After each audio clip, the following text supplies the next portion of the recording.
Bon alors, fallait bien avoir les yeux en face des trous dimanche matin parce que pour le coup, moi j'ai absolument rien de chez rien compris, c'était un Bordel.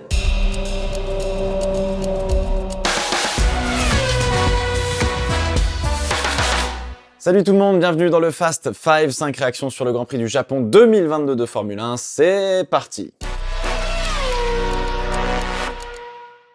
Bon alors, on va commencer par le début et la fameuse histoire du tracteur, ou je devrais dire des tracteurs. Alors, on va commencer. Donc, départ de la course, tout le monde est en intermédiaire parce que tout simplement, les pneus intermédiaires fonctionnent mieux que les pneus full wet, donc les pneus à bande bleue, qui eux sont trop durs, mais ça, on en reparlera. Sainz se sort, paume quelques débris et surtout un bout de carton du mur des pneus, avec le choc évidemment, et hop, Gasly récupère un sponsor pour arriver chez Alpine pour les mains vides. Alors du coup, Pierrot il passe au stand, il met les wets et repart à l'attaque pour rattraper le groupe déjà formé derrière la safety car, commence à y avoir beaucoup d'eau sur la piste, aquaplaning pour Sainz notamment. On est sous régime de safety car, donc oui, il y a sur le circuit un incident et où il y a très probablement des commissaires de piste qui travaillent et donc faut aussi adapter sa vitesse d'une certaine façon, et là je parle de manière générale quand on est sous régime de voiture de sécurité. Le Pierrot, du coup, pour rattraper la safety car, il bombarde et il arrive sur les lieux de l'incident de Sainz et tombe nez à nez avec un tracteur sur le côté gauche de la piste, pas dans l'herbe, mais sur la piste. Ce qui est passé un petit peu plus inaperçu, c'est qu'il en croise un autre quelques centaines de mètres plus loin dans l'herbe, cette fois-ci à côté des pneus, qui dégage la voiture d'Alex Albon. La scène est tout simplement surréaliste, on est sur un chantier, littéralement, avec d'ailleurs un commissaire à pied au niveau de la voiture de Sainz, et ça fait froid dans le dos.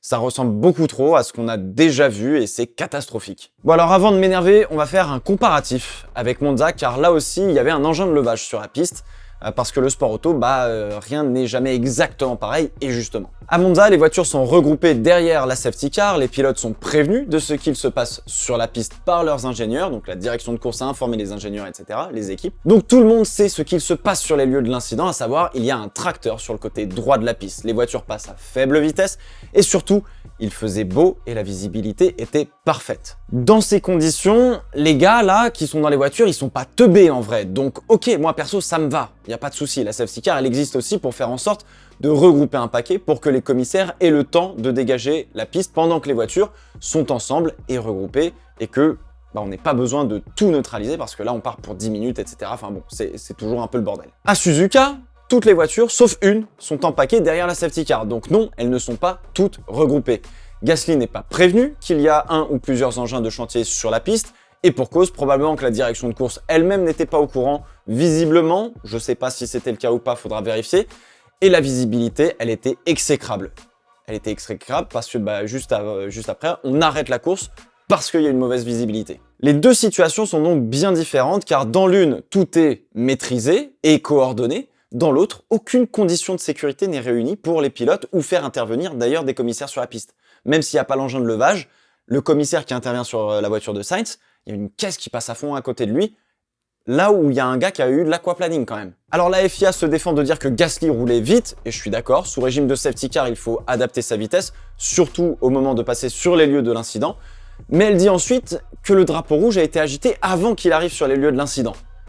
Le drapeau rouge se déclenche effectivement avant qu'il arrive à hauteur du tracteur.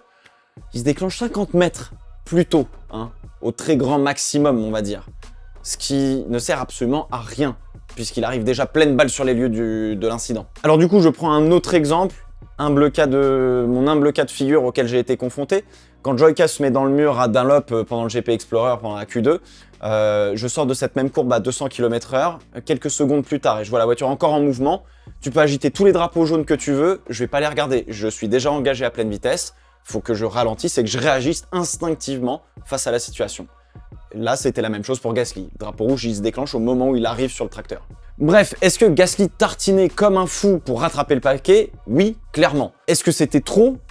Probablement, mais le règlement n'indique rien concernant la vitesse sous safety car, faut rejoindre le paquet à un moment donné. Donc la justification de la FIA est un foutage de gueule, tout simplement, direct des pilotes. Voilà, c'est inadmissible, elle ne remplit pas son rôle d'être avec les pilotes. La FIA, c'est pas l'ennemi des pilotes, Elle doit être avec les pilotes pour les protéger dans le cadre d'un événement sportif.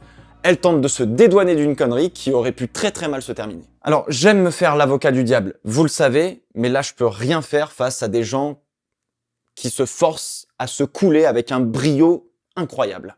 C'est une honte pour tous les autres directeurs de course dans le monde, pour tous les autres commissaires de piste dans le monde, que la F1 soit aussi incapable et incompétente.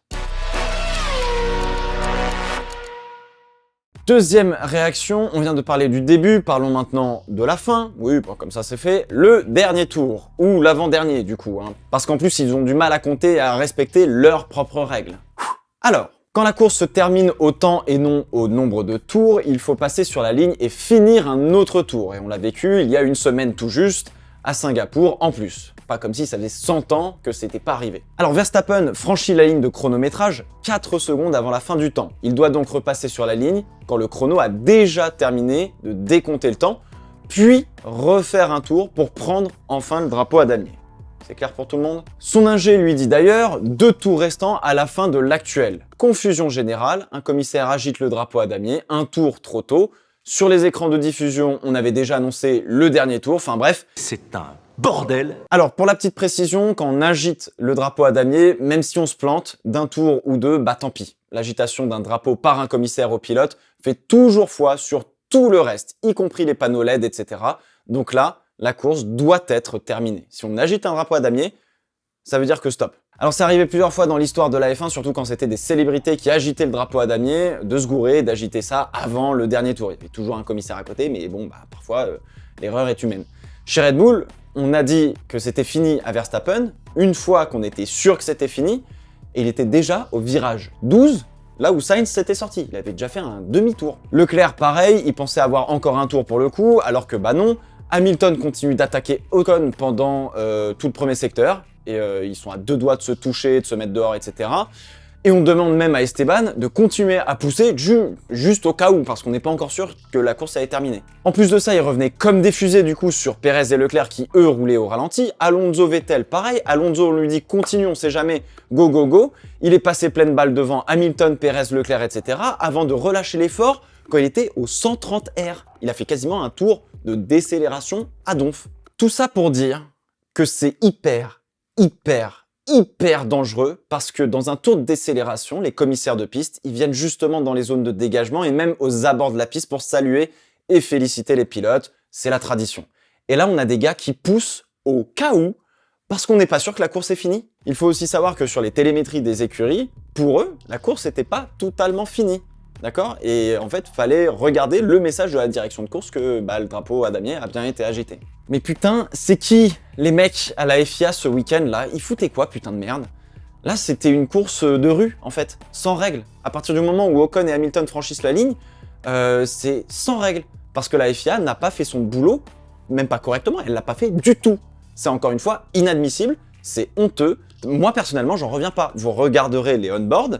Dites-vous que les gars font la course, imagine t'as des commissaires qui sont dans les bacs à sable et tout, si les deux se sortent, c'est un carnage. Troisième réaction, allez on continue dans la clownerie, ça me fait pas super sourire. Après le tracteur et le drapeau, les points et le classement. Et alors là, on aurait pu penser qu'on avait mal compris le règlement, ce qui a été le cas pour certains d'ailleurs. C'est toujours bien de le rappeler, mais la FIA elle-même s'est piégée, encore une fois, c'est le bordel. On a bien compris qu'on a agité le drapeau un tour trop tôt. Ça arrive, pour le coup, comme on l'a vu, c'est pas la première fois, bon, l'erreur est humaine, why not? Alors du coup, pour une fois, le règlement est pas trop mal foutu, parce que il prévoit si jamais on fait de la merde à ce niveau-là. Article 59.2 du règlement sportif de la FIA, si on donne le signal de la fin de la course à la voiture de tête trop tôt, on prendra les résultats de la course le tour d'avant que le signal soit présenté. Ici, on a montré le drapeau à damier à la fin du tour 28 de la course, au lieu du tour 29.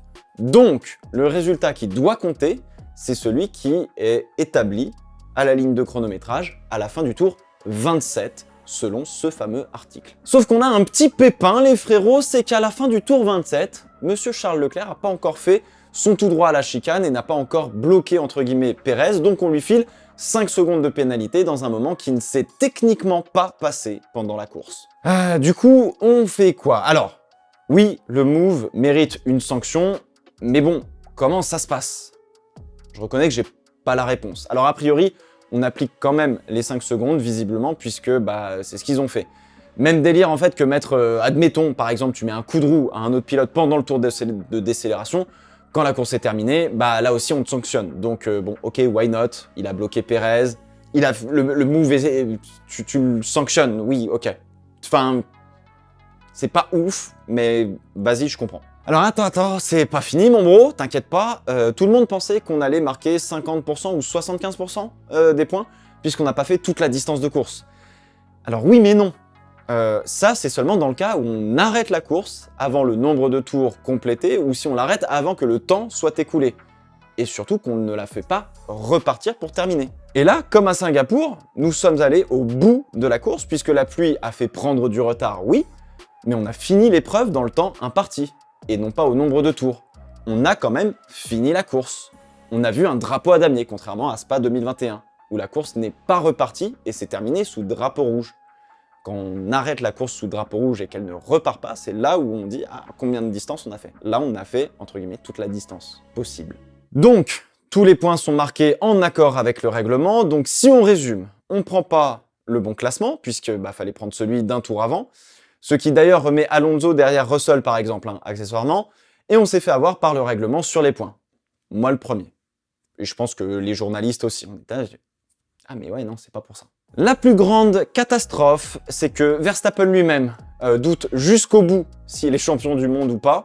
Annoncé dans la zone du parc fermé devant Leclerc en mode frérot, tu viens de prendre 5 secondes. Max, t'es champion, viens ici, ça fait quoi? On a aussi vécu accessoirement le moment le plus cringe de l'histoire de la F1 avec cette espèce de pièce spéciale avec un fauteuil rouge horrible en mode trône et des écrans qui servaient strictement à rien pour le champion du monde en titre. Enfin, c'était d'un mauvais goût et cheap, putain, mais c'est incroyable. La F1, c'est censé être glamour, machin, truc, etc. On te met un truc dégueulasse, c'est horrible, c'est ignoble, cette espèce de gros fauteuil rouge. Bah. Et alors, du coup, bon, Verstappen, champion, ok. Vu la saison, il mérite amplement son titre, bien aidé par nos amis de la Scuderia Ferrari, mais on le rappelle quand même, dans les moments chauds, il répondait quand même présent face à Leclerc et tout, on avait des belles batailles quand même. Mais célébrer son titre dans ces conditions, peu importe si c'est Verstappen ou un autre, on connaît le buzz, on connaît le bad buzz, maintenant on connaît le no buzz. Mais vraiment, c'est horrible. Le titre de Verstappen n'a aucune saveur. On s'en branle littéralement à cause de tout ce bordel. On vient de se faire voler un moment d'émotion, de voir l'obtention d'un titre mondial en F1 pour la 2e année consécutive. C'était un peu le bordel l'année dernière aussi. 4e réaction avec tout ça, on va vite fait parler un petit peu du sportif quand même. Ocon qui résiste à Lewis Hamilton pendant une bonne grosse partie de la course, si c'est pas toute la course. Merci, bravo. Défense très ferme, impeccable à chaque fois. Je lui demanderai des conseils pour le prochain GP Explorer, je vous promets. Je vais pas passer à côté de ça. En vrai, très agréable à suivre comme bataille, j'ai trouvé. Comptablement parlant, c'est le hold-up des Alpines, contrairement à McLaren. Du coup avec Ocon et Alonso, alors que les McLaren, elles ont sombré. Norris seulement P10 et Ricardo P11, si je dis pas de bêtises. Alpine repasse devant pour 13 points. Tout n'est pas du tout encore joué pour cette 4e place au championnat du monde des constructeurs, entre Alpine et donc McLaren. Leclerc-Pérez, pareil, bon, après ça s'est vraiment joué dans les derniers tours. Les pneus de la Ferrari, c'est une sorte de semi-slick dégueulasse usée comme jamais. Alors la Ferrari, elle a l'air de beaucoup user ses gommes et c'est le cas depuis probablement le début de la saison si je dis pas de bêtises. C'est terrible, mais quand on voit les pneus des Red Bull, là je me demande mais vraiment ce qu'il se passe. Alors je sais pas si ça vient de Charles Leclerc ou si c'est la voiture, probablement plus la voiture je dirais. Et à un moment donné, quand même, pour conserver la P2, fallait taper dans les pneus, fallait vraiment hausser le rythme, parce que la Red Bull performe de fou quand même. Je suis même à me poser la question de savoir si la Ferrari sur ce week-end-là, sur ce Grand Prix-là, était pas beaucoup plus en retrait qu'on ne le pense, juste sur cette course. À vous de me le dire dans les commentaires. Pérez passe donc devant au championnat pour un petit point. Je crois qu'il faudra encore attendre un petit peu pour le titre de Red Bull, mais ça aussi, ça va arriver très très vite. 5e et dernière réaction pour Nicolas Latifi, les frérots, qui marque 2 points. Ceux qui avaient parié sur lui, grosse cote, bravo à vous. Je l'avais fait à Singapour, je me suis trompé d'un seul petit Grand Prix. Latifi ne finira pas 100 points et ça c'est très stylé. Bien joué de la part de Williams d'avoir tenté les intermédiaires dès la relance. Alors on a obligé les pilotes à partir avec les full wet.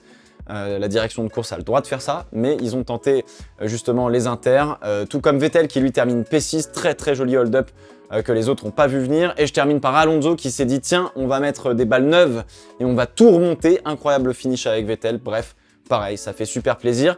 Au final, on a une belle course, sportivement parlant, si on fait abstraction de toutes les autres grosses conneries que la FIA a faites. Ils ont droit de faire des conneries parce que l'erreur est humaine, mais là, c'est trop. Là, c'est beaucoup, beaucoup trop.